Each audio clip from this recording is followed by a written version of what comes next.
Welcome back to Next Gen Console Watch, our show following all the news and rumors on the PlayStation 5 and Xbox Series. I'm Max Scoville, and this week I'm joined by Ryan McCaffrey, host of IGN's Xbox podcast, Podcast Unlocked. Good to see you, Max. And of course, Brian Altano, a frequent guest of IGN's PlayStation podcast, Podcast Beyond.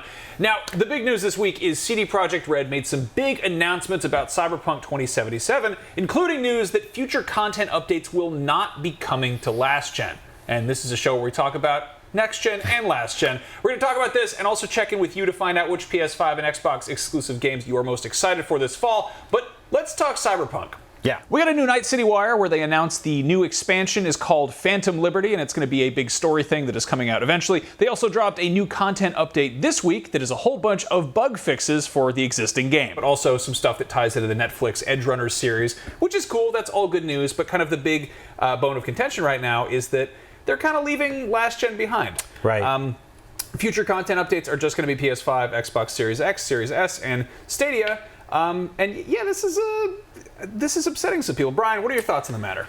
This is obviously like a touchy subject, right? Because there were something like 117 million PS4s sold at last count, roughly about half of that on Xbox. We never really got official numbers. That's a significant portion of players still playing on last gen, or maybe not still playing, but did purchase those systems. And there's probably an expectation for them to want some sort of content for the next few years, which is why PlayStation and Xbox are still supporting those platforms in, cross-platform ways meaningfully. Cyberpunk's in an interesting spot because some would argue that the last gen versions of that game kind of, capped that game off at the knees on day one. Obviously, it had some issues on PC too, and it probably still does on current gen. But on last gen, that was kind of a laughingstock for a while and became kind of a meme. People were really pissed off that those games didn't ship with what they promised. Obviously, the ambition aside from the glitches and stuff like that are different stories, but it's safe to say that those versions held back what they were trying to do with that game significantly. So it does make sense to leave them behind. But it is interesting that future versions of Cyberpunk will not be content complete on last gen consoles. You will not get that new story DLC. You'll only get a part of the Cyberpunk story forever. You'll also get a very funny version of that game that has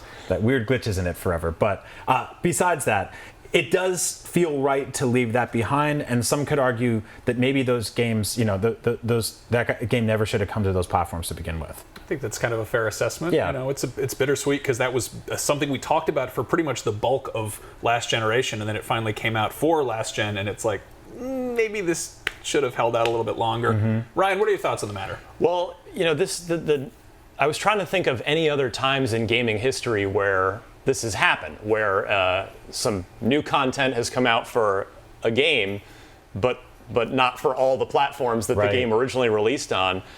The one big example I came up with, which is kind of cheating because it's a live service game that's actually now touched 3 different generations, but that game is Destiny. Right. Originally did, a lot of people forget at this point that it did come out on the PlayStation 3 and Xbox 360. That those weren't the versions that Bungie wanted you to play or that they were showing off or pushing, but it did happen. And then they supported those for a relatively short amount of time, and then they moved on, and now no one really thinks about that anymore. Right. But yeah, all their new content obviously is none of it's coming to PlayStation 3 or the Xbox 360. But yeah, I think Brian, you took the words out of my mouth with the idea that as it has turned out, the PlayStation 4 and Xbox One versions of Cyberpunk 2077 probably should have never come out in the first place, and it would have saved CD Projekt Red a whole lot of headache. Now, that's really not fair to say to owners of those consoles, like you were saying. I mean, so if they did not deliver on what was promised. I don't recall them ever promising additional content for the old consoles. No, I mean, and I'm not trying to defend the big company here. Sure, but I don't.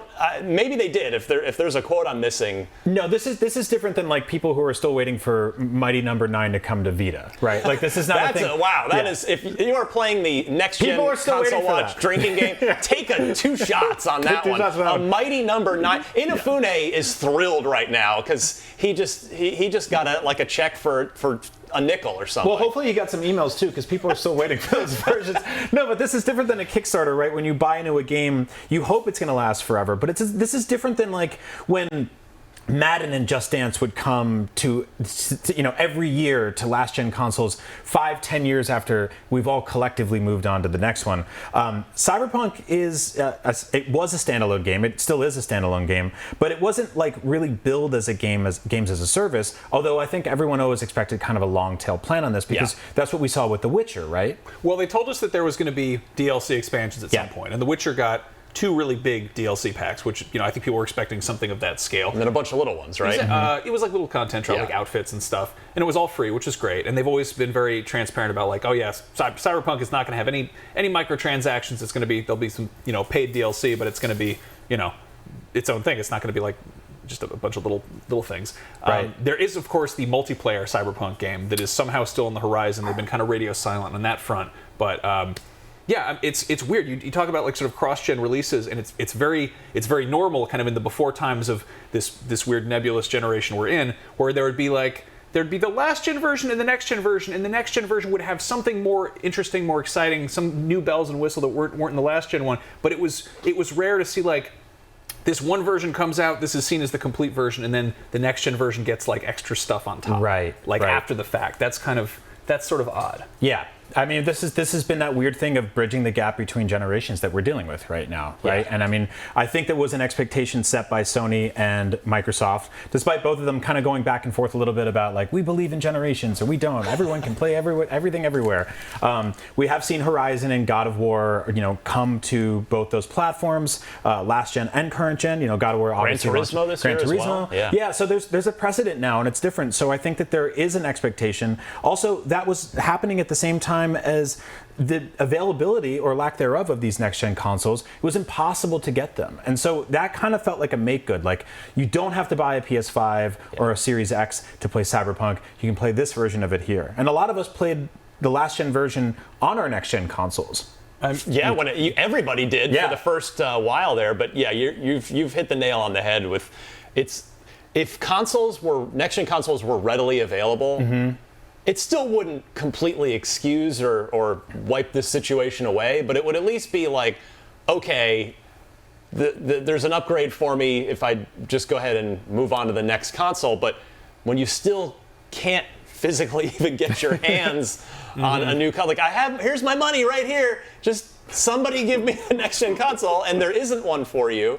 It just adds to the frustration of the situation. Now, you actually have to bring more money now if you want a PlayStation. They changed that. In most territories, yes, that is the case. But even the scalper price is went up. But hopefully, by the time this expansion for Cyberpunk comes out, the supply chain has eased up to the point where you actually will be able to just walk into a store and buy a Series X or a PS5. What's cool about that is that when people do that, they'll get like the current gen or next gen version of Cyberpunk with the new DLC, with the 17 patches that it's gotten since we all played it since launch. I'm deeply envious of anybody who waited to play this game. Yeah. Oh yeah, they're the big winner, really. Yeah. I mean, playing it at launch was a dicey proposition. This game should have stayed in the oven for another year, at least. And it's a bummer because we just most recently we saw Gotham Knights wasn't originally announced for last gen as well, and they dropped that and they were like, sorry, it's not going to happen on that. And I imagine there was some disappointment there, but I don't think anyone was particularly mad about it.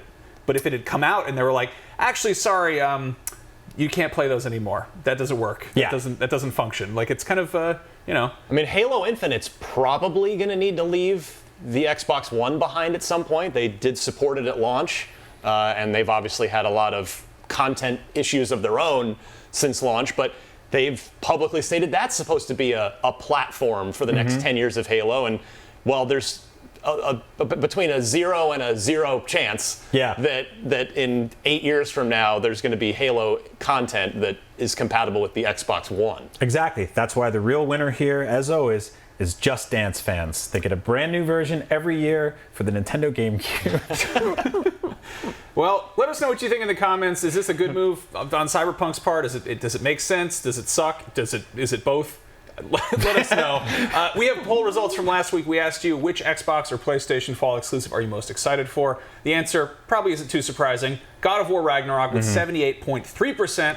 High on Life, close second with 10.5. Real close. I'm excited for that one. Looks cool. Scorn, 4.4%. The Last of Us Part 1, 3.5%. Pentiment, 1.7%. And then Grounded, right after that with 1.5%. Grounded, I mean, it's kind of out, right? It's the official 1.0 release is this month, so we threw it on the list. You know, those games all look really good, but also I think that's sort of a testament to how this fall is a little bit. This fall is spring 2023's most excited season. Yeah. I mean, I'm really jazzed for High on Life. But of course I voted for God of War in this poll. I'm actually surprised it was only 78% of the audience. I mean, everything below God of War there and discounting Last of Us, which already came out, that's a lot of really weird games. You've got Justin Roiland doing talking guns. You've got the H.R. Giger penis tunnel game. You've got Pediment, which is illuminated manuscripts. And then you've got big spiders, unless you turn off the spider physics and they turn into cubes or whatever. Now there's obviously some multi-platform stuff, but for now that's the list of exclusives. There's some cool stuff coming out this fall, but as for big expansions coming out for things, like Cyberpunk, which would you like to see the most? The options are Horizon Forbidden West, Elden Ring, Saints Row, Halo Infinite, and Stray. I mean, it's Elden Ring. Come on. Yeah, it's Elden Ring. Obviously, that's a pretty. I'm safe voting bet. for Halo in that one. Well, of course okay. You're contractually obligated to do that. Thank you for watching this episode of Next Gen Console Watch. Thank you, Ryan and Brian, for joining us, and to our studio crew for making it happen. And thank you most of all to Peppers for interrupting our serious discussion about video games. We'll be back next Friday at 6 a.m. Pacific, 9 a.m. Eastern with more PS5 and Xbox Series X news. We'll see you next time.